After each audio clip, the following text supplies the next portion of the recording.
This trigger film was developed for health services to use as part of an experience-based co-design process, EBCD. EBCD is a patient-centred quality improvement process. The film is intended to get local people, patients, families and NHS staff talking together about how they can jointly improve people's experiences of health services. You can find out more about this process and how to use trigger films by accessing this link to the EBCD toolkit. This film draws from several interview collections about people's experiences of a variety of different health issues and conditions. The interviews were conducted across the UK by the Health Experiences Research Group at the University of Oxford. It includes people talking about their feelings about speaking up and feeling heard, the experience of making a complaint or raising a concern, how complaints were dealt with, and reflections about the overall experience. The full interview collections can be seen on healthtalk.org. We'd like to know more about how you used this or other trigger films in the collection, and would be grateful if you would spend a few minutes completing the feedback form. The link to this is on this page.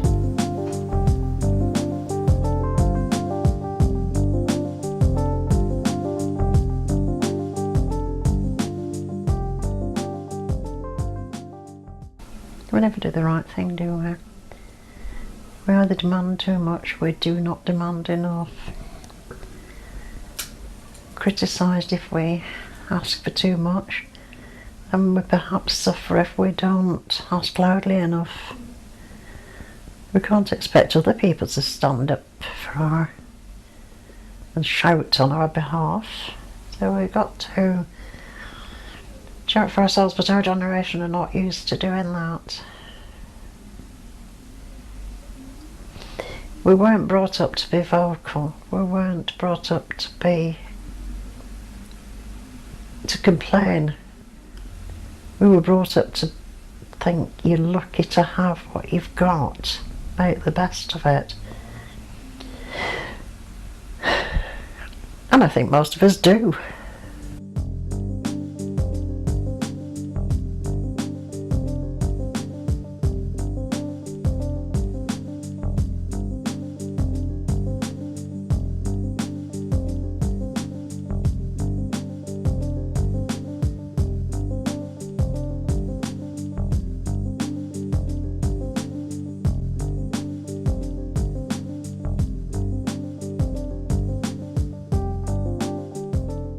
And there were various things which, they weren't the kind of things that you would want to make an official complaint about, but I wasn't always treated well. I was misinformed in some things.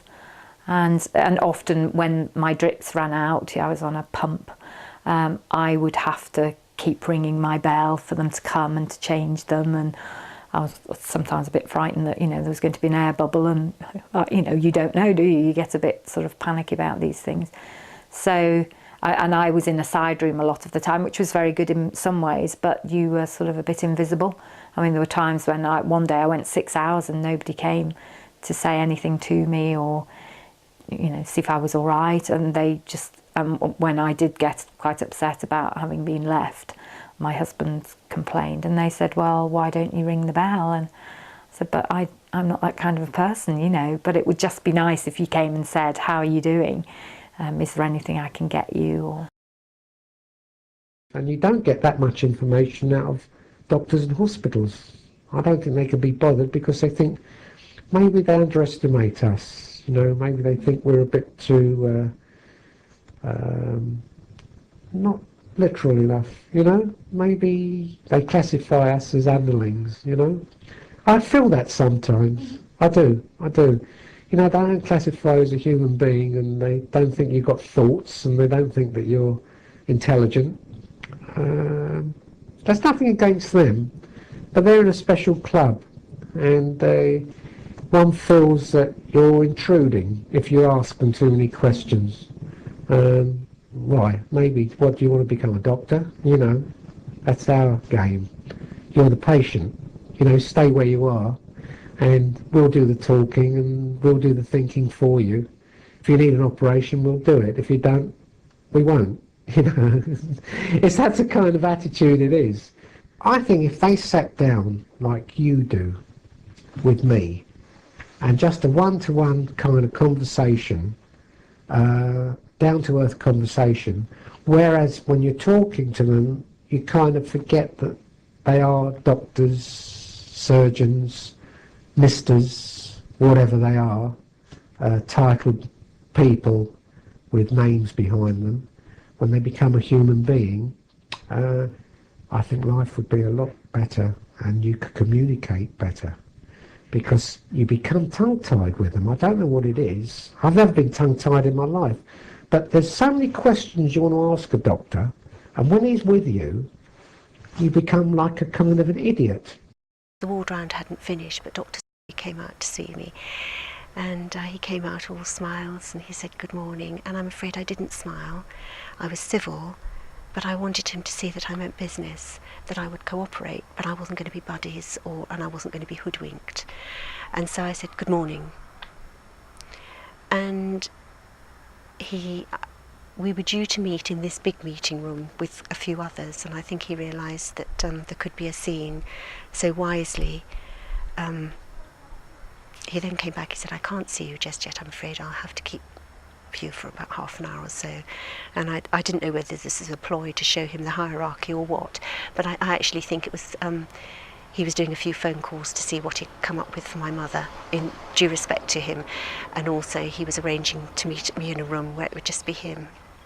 And in fact we met in a room about half an hour later with just him and the matron woman who I'd spoken to on the phone, and we met in this room, and I don't think at any point I was rude, but I was very vocal, and I told him exactly what I thought. He couldn't give me an answer why my mother, and he admitted it wasn't right, and he actually said he didn't like having to do this, but this was happening. And it wasn't just with my mother, it had happened. And I said, well, I would like to write to some authority to say this is wrong. And he actually said, well, if you want to do that, that's fine. I said, I'm not going to say it's you being wrong, but I said, if you're forced into having to make a decision like this, and I said, and you're telling me that you think it's wrong, then I said, there must be somebody I can write to voice this opinion. And I said, it's very difficult to get to see you or something. He said, well, I'm a very busy man, I'm a professional man, and I've given you these minutes, and I'm afraid this sounds very arrogant, but I'm afraid I said to him, well, I'm a very busy woman, I'm a professional woman, and I've had to give up the whole morning. But I said, in my case, it's my mother. So I said, in your case, it's just a patient, so I do understand the balance. But anyway, he left, and we were, it was okay. And after all, let's face it, he's a psychiatrist. He must have realised what a state I was in and that I wasn't at my best.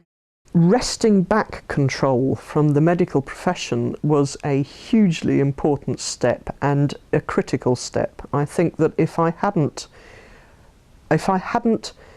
learnt that pretty well everything my doctor had said to me was crap and gone out and find my own route, then yes, I'd have been... I had neuropathy at diagnosis that the doctor missed. It took 6 months before I got up to the local hospital to see an endocrinologist. As an awkward patient, I was continuing to ask for test strips on a regular basis, which type 2 should not do, at least around here. I gather that's a postcode lottery. But and I kept slamming studies down on the doctor's desk and saying, but this says that, low carbing is really, really good for type 2 diabetics. Nonsense, and stay off the Atkins diet and don't test after meals. So I eventually got up to the endocrinologist as the head of the local tree, the top of the heap, to be told that, as a type 2, I didn't need to test every day, and would I please stop banging on about it. And this guy was the first person I had yet met who actually knew a hell of a lot more than I did about diabetes at this point, and was prepared to discuss it, and was prepared to accept that I could actually be a partner in what was going on.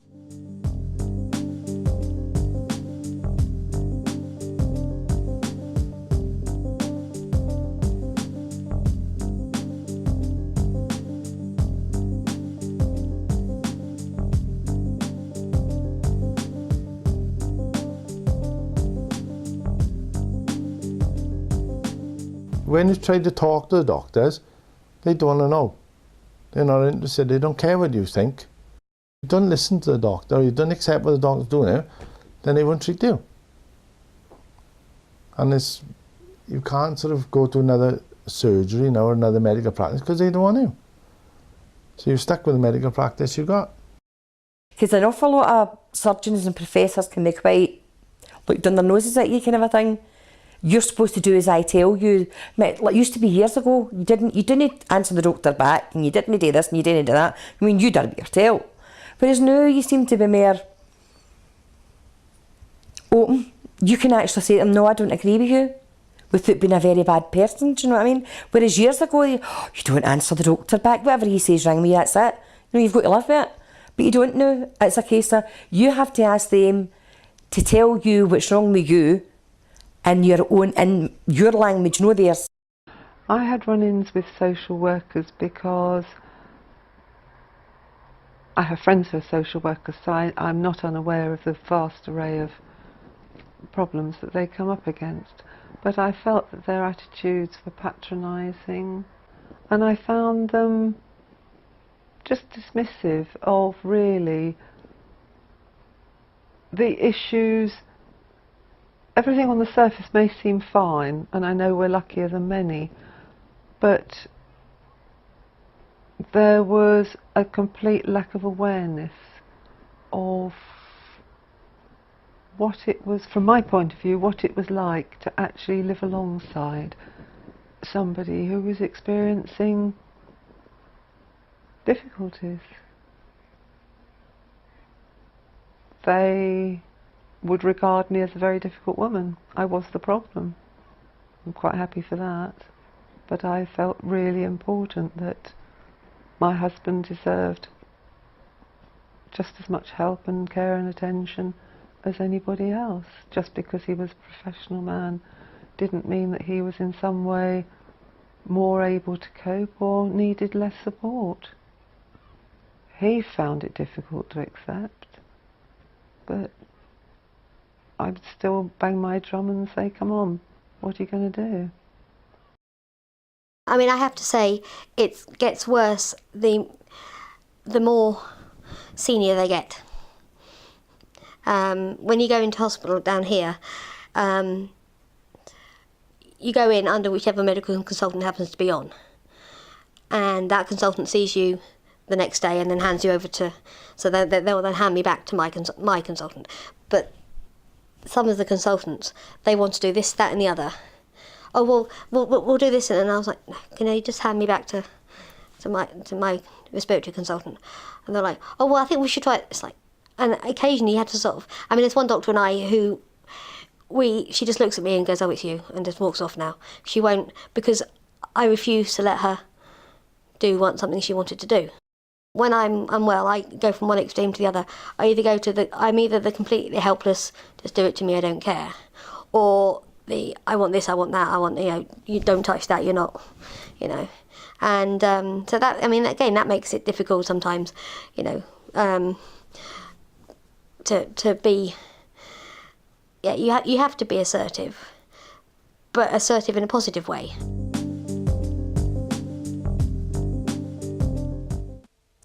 I was very, very angry with the specialist when, how dare they tell me one evening at the hospital that they were going to move my mother to a general hospital 16 miles away the next morning. How dare they? This is a hospital who professes to be a psychiatric hospital, sending somebody with Alzheimer's in an ambulance by themselves to a hospital that's a general hospital with no psychiatric nursing there. I was outraged. I really was outraged. And I said to the nurse, I realise you're the messenger, but I want it down in the notes that I am displeased. And I phoned up the next morning and they couldn't guarantee that it wouldn't happen. And so I was on the doorstep the next moment. And that was the only time I was. I said I wasn't. I was aggressive and slightly rude to the psychiatrist, and I did apologise afterwards. I said, I'm sorry. I'm sorry if I was rude to you. I didn't mean to be. But at the same time, I stand by everything I said. I don't think you should have done it. And I said, if there's anything I can do to help you be able to prevent this sort of thing happening to other patients in the future, then I will do it. And in fact, he said, yes, you could write a letter. When I haven't got round to doing it, I haven't got time at the moment, but one day perhaps I will if I have got time, or perhaps he can fight his own battles, I don't know. But actually, one or two members of staff took me aside after that and said they were absolutely delighted I'd done it because it was happening, and other patients hadn't necessarily got relatives who knew that they could do anything about it. And so they were delighted that I had made a stand about it. I am traumatized by the NHS, by what my father's been through. He's been on a section, now he's back here. I said, I don't want to talk to you anymore. I said, I'm disgusted with this place, and I walk out.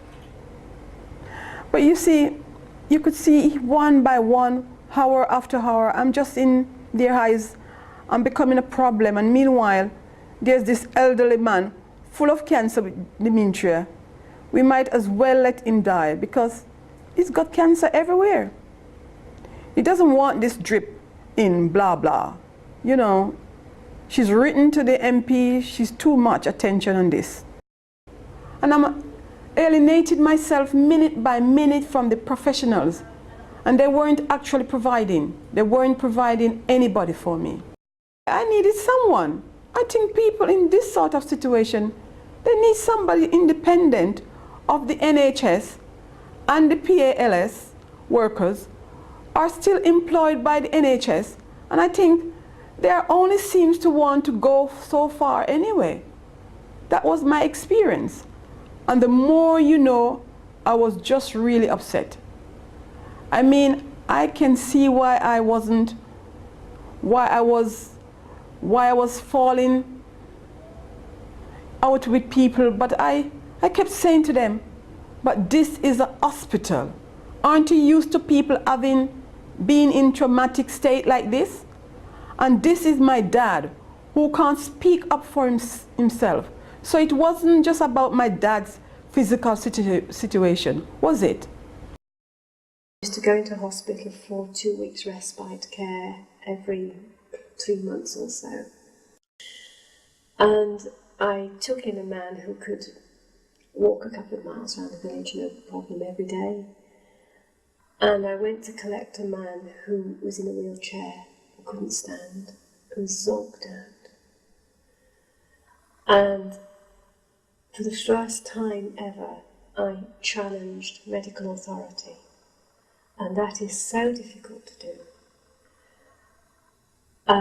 Because I've always assumed up to that point that medics knew what they were about, that they had introduced so many drugs to me that he was completely and utterly zonked out and couldn't even stand. He was able to go to the loo, but they put him in incontinence pads. And so I asked that he be taken off every drug that had been introduced in that fortnight. He had to stay longer in the hospital until he was fit to come home. And what had happened, of course, is that they'd found his behaviour rather difficult to handle, and so they had run to the medicine bottle. And I think over-medication as a form of restraint is a national scandal. And we carers should not be afraid to make waves when it happens.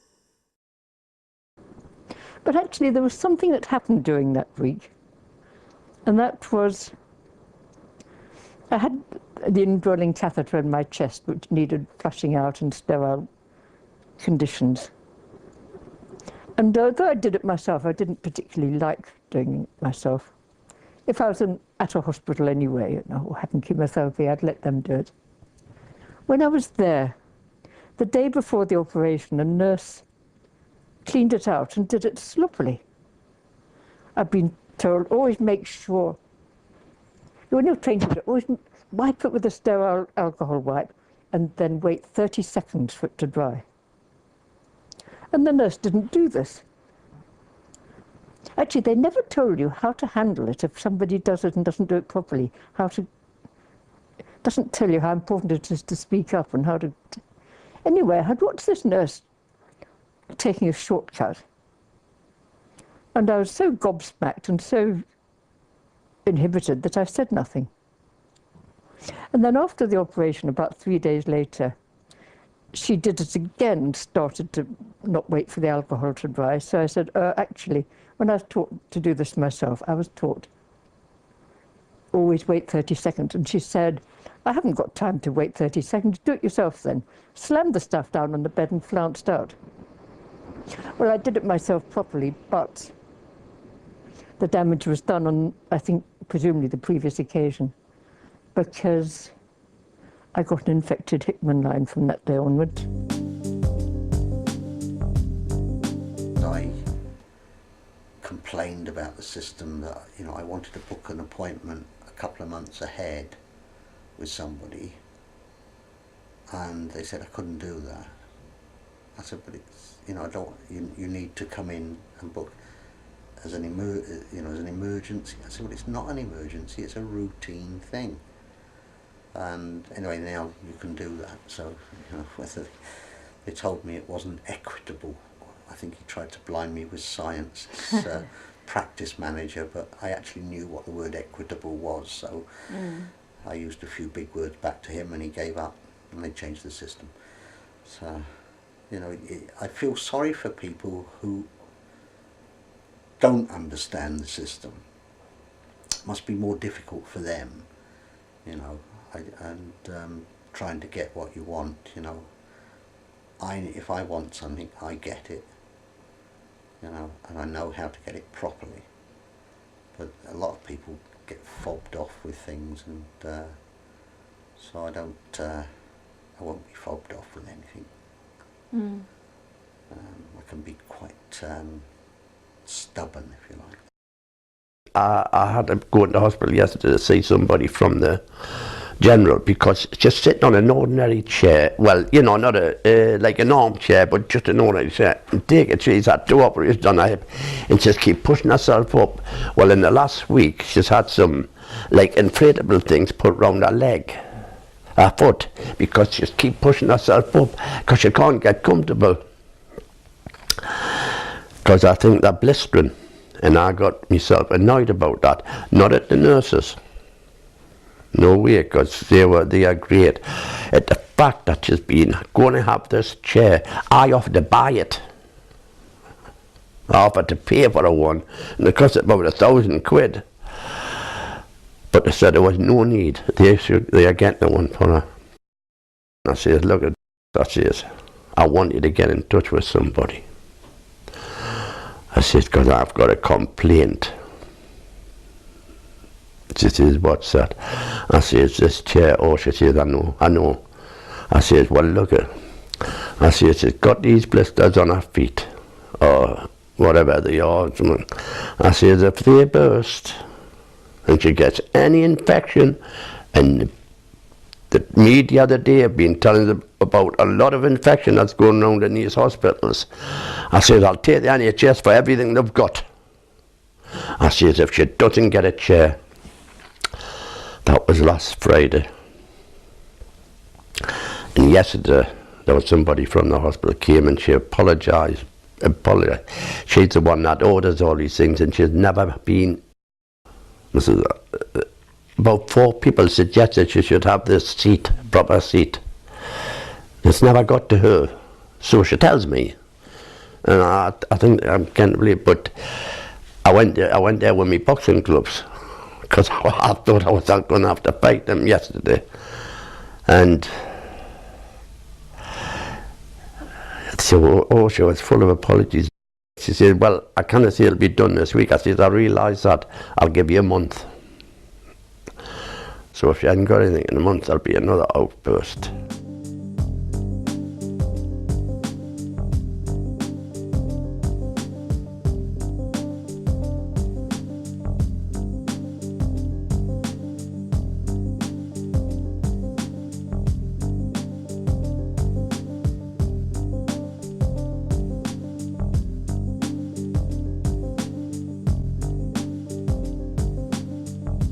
I mean, the other thing is, if something goes wrong, if if a complaint needs to be made or something, I'm not afraid to make the complaint because I don't want it to happen either again to me or to somebody else.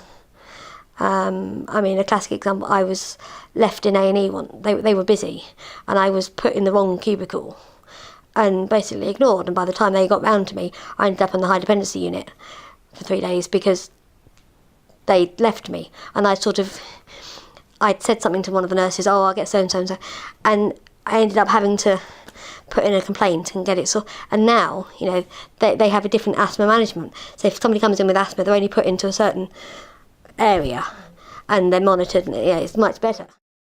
So they said, well, was I not happy? And I said, no, I wasn't. I wished to see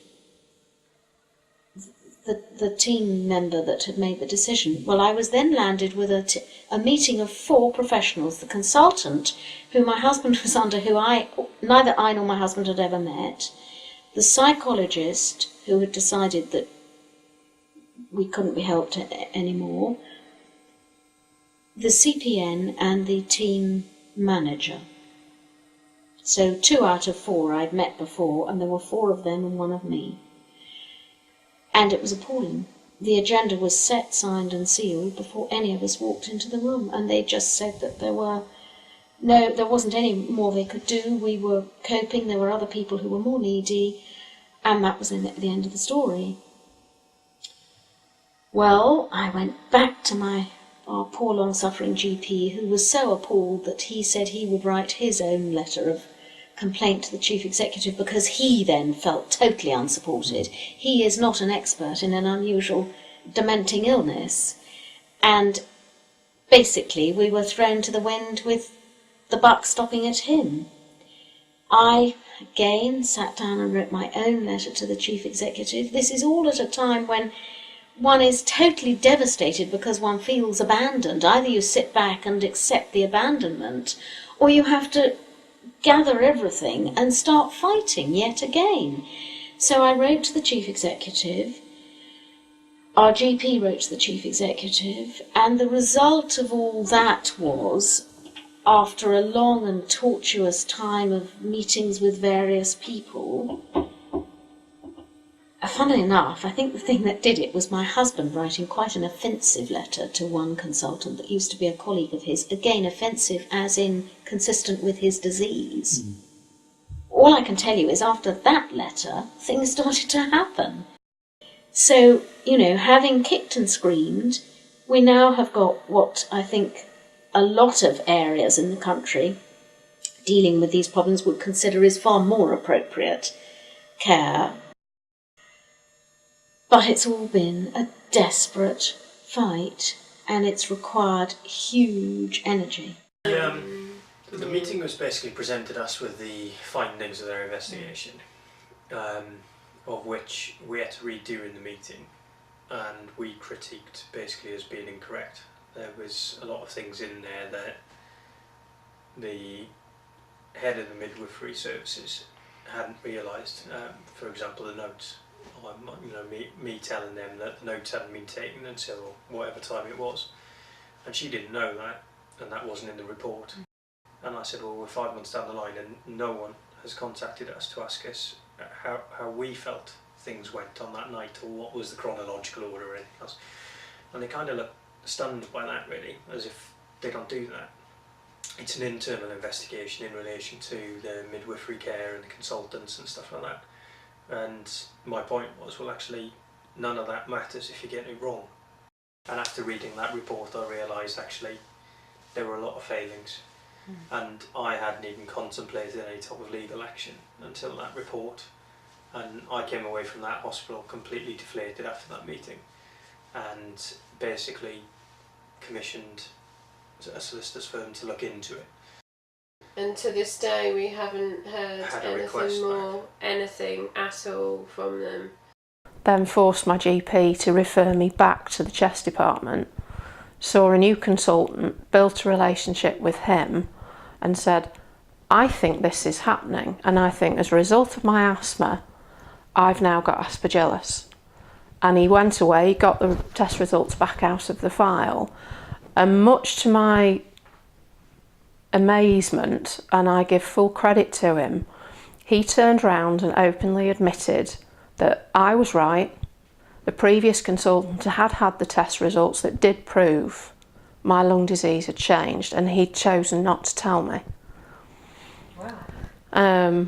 But the new consultant, was, in my book, man enough to actually turn round and frankly tell me what had happened. He apologised, even though it was not his fault at all. But he was very respectful about it, respectful about the fact that I'd researched it on the internet and actually found the right conclusion. Because I know some consultants, as soon as you mention the internet, you get a roll of the eyeballs. But he listened, and I think that's partly because I was very factual about it. I didn't go in there being tearful or ranting or whatever. I was calm about it, even though inwardly I wasn't, but I made sure to him I was calm, and I put the facts as I saw it and let him draw his conclusion, which turned out to be the right one, because he then did extensive tests, and now we have found a way to manage it, and I'm a lot better because I'm understanding the medication. I know why I have to take it, when I have to take it. He knows how it affects my life, and as a result he knows if I tell him I'm not feeling so great, he knows because I'm on the ball that then he should sit up and take notice, rather than be labelled as a nuisance or somebody who's always whinging. I think if you can be calmer about it and almost treat it like a job, that you've got to be professional about it, I think you get a much better response off most consultants. We've had problems with care companies, and they say, oh, we can't do this, we can't do that, and the question's why. Silly little instance was my wife's arm had dropped down to one side, and we got asked could they lift it up when it drops down. We got told it's manual handling. What? So what we actually did then, we started to raise questions. What we actually ended up doing, we put in formal complaints because we got frustrated, we weren't getting anywhere.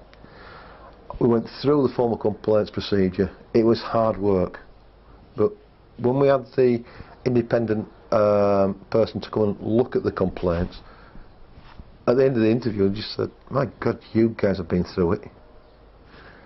A fortnight later, we got a letter from the local authority saying every single count that we'd raised had been upheld. We shouldn't have to go through that. I have been known to storm out, be, what's the word, a difficult patient, because I'm frustrated. If you feel you're not being listened to, it's frustrating, really frustrating. But now I realize that it's better for me to understand them, not understanding me, so that I can get my point across, if that makes any sense to you. So if I go into a GP and I'm not being understood, or I'm not being, I put myself in their shoes, thinking, okay, here comes another one, or whatever they don't know about chronic pain.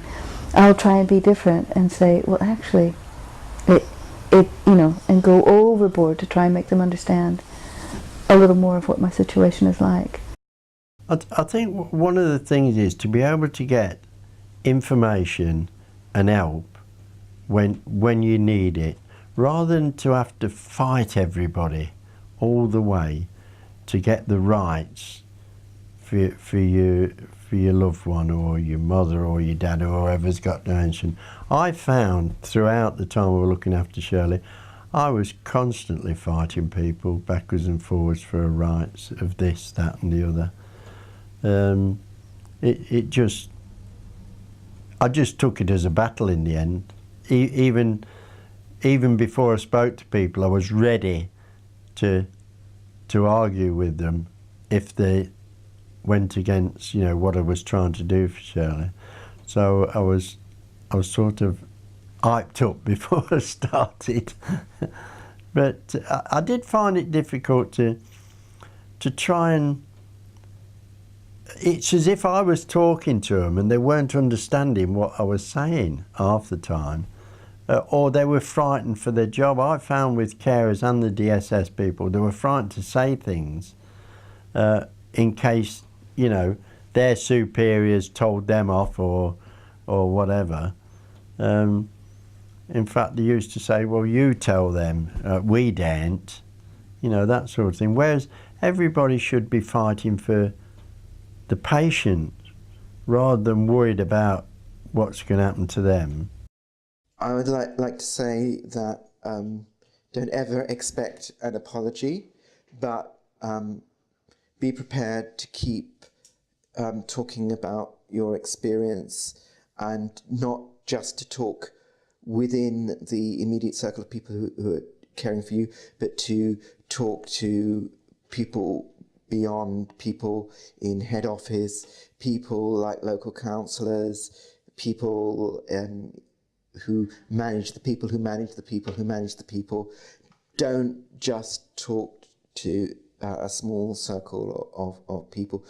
I would think that you need to make it very clear that you're not like rebelling, and you're trying to seek clarification. You're trying to ask people to do things by the book. You're trying to ask for due process to be followed. From a carer's point of view, I don't think I've ever had so many battles with authority figures in all my life. It seems that everything that I've wanted has been an uphill struggle. You wonder whether you should be making all these waves. And this perhaps runs through a lot of carers' reluctance to make waves, whether it's about quality of care, whether it's about disagreeing with a medical decision, whether it's to do with trying to get equipment. You're fearful of making waves in case you're labelled as either an interfering relative, or oh, this woman is always, or man is always making a fuss, or whether indeed it might repercuss on your relative's care. If in a nursing home you have to say you're not satisfied with something, will they take it out on your relative? And you all the time you're between a rock and a hard place as to what you should do. I've learned through frustration. I've had to get to the point where I've got so frustrated it's come out in right, I'm making a formal complaint. I get no satisfaction in saying I want a formal complaint, because when I actually got the letter through from the authority saying all they've been upheld, I didn't realise how stressed out I was. I just burst into tears, and I can still feel myself build up a little bit there, because you've won, but you shouldn't have to win. It's not about winning, it's about getting what you're entitled to, what the person that you're caring for is entitled for. I think lots of health professionals, having worked in healthcare myself, we can be efficient and forget how to be kind. And kindness goes a very long way, even if you can't provide an answer. And they couldn't provide an answer for lots of things for me. Lots of health professionals haven't been able to in the last 2 months. But what stands out are the people who've been kind, and they're the ones that I remember, and I can forget about the other ones. When we don't know what's going on, we feel very powerless, and I think all of us that work in healthcare, we have to be reminded again and again and again that having our health taken away from us disempowers a patient, and we feel disempowered enough. You know, often we're there in a gown, split up the back or whatever. We don't have our personality, we don't have our identity, and to be dismissed, and for our concerns, genuine concerns, to be dismissed, disempowers us anymore. So in the end we become very passive. Initially I didn't have a very good relationship with my consultant. He had the view of, you will do what I say, and not dare to question me. But once we'd had a little discussion or two, and we'd kind of evened out the doctor-patient relationship slightly, I didn't like being treated as a shell, as a disease. I was a person and wanted to be treated with a little bit more respect and humanity. And perhaps I shouldn't have done, but I told my consultant that. And from then on, we've got on famously and we get on really, really well.